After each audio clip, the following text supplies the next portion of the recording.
Nous voici face à un projet donc de 3D. C'est une maison. Je ne sais pas si vous la connaissez. C'est une maison d'un grand architecte du début du XXe siècle.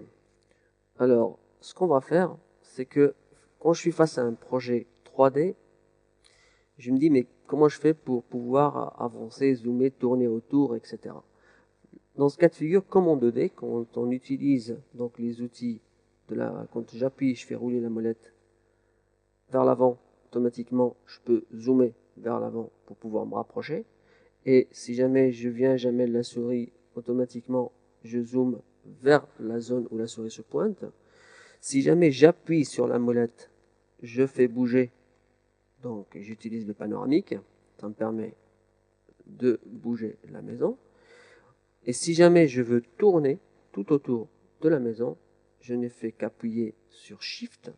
Laissons mon doigt sur Shift, j'appuie sur la molette. Ça me permet de faire ce qu'on appelle un orbite. Un orbite 3D qui va me permettre de pouvoir contrôler totalement mon objet. En fait, c'est votre outil majeur quand vous travaillerez sur AutoCAD en 3D. Savoir tourner l'objet et tourner autour de l'objet, c'est complètement le contrôler. Donc là, ça me permet automatiquement de zoomer, de revenir en arrière, de tourner, etc. pour visualiser l'objet.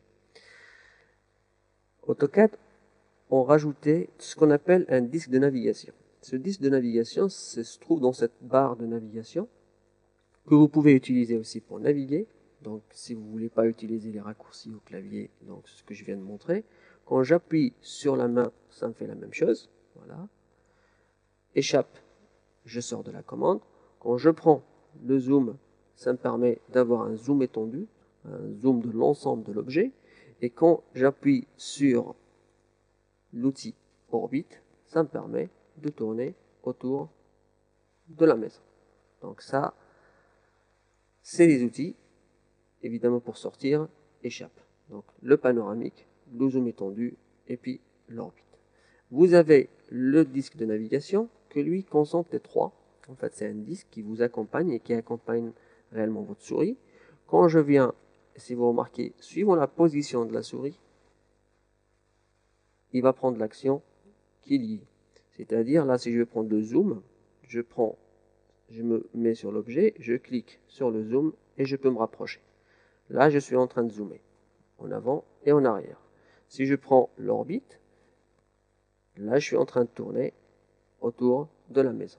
Si je prends le panoramique, ça me permet de bouger. Donc ça, c'est un outil assez pratique qui me permet déjà d'utiliser ces trois outils qui me permettent de contrôler cet objet. Donc, en plus de ça, ça c'est le contrôle total, vous avez les vues préenregistrées ou préconfigurées par le programme. Il y en a 10 au total. Vous avez 6 vues orthogonales et 4 vues isométriques ou axonométriques. Si je clique sur isométrique sud-ouest, la vue s'adapte par rapport à une vue enregistrée et préconfigurée. Si je me mets sur isométrique nord-ouest, elle s'enregistre par rapport à la vue nord-ouest, c'est-à-dire celui qui regarde la maison et se trouve à la position nord-ouest par rapport à l'objet.